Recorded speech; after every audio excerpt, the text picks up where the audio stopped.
صلی الله علیه وسلم چې کله مبعوث شو، همدغه شرکونه، بدعتونه، دغه الحاد، دا ټول مشکلات وو، لیکن نبی صلی الله علیه وسلم د دغې ټولو ازاله وکړه، د هغې وضاحت یې وکړو، د هغې رد یې وکړو، د هغې بیان یې وکړو.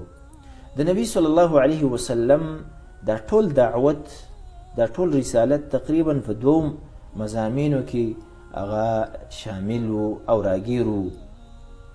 یو په هغې کې تقریر الدین والعقیدة والشریعة وتعلمها وتعلیمها ونشرها والعمل بها.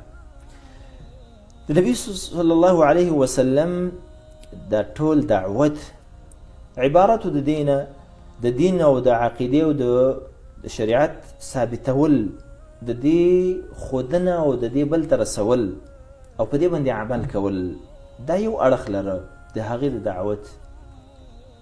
دویم اړخ د هغې د دعوت حمایة الدین والعقیدة والشریعة والدفاع عنها وبیان ما یخالفها.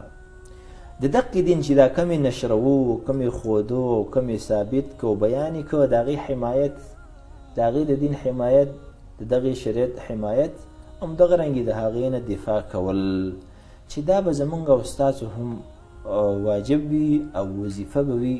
مونږ به هم د نبي صلی الله علیه وسلم په نقش و قدم باندې روانېږو.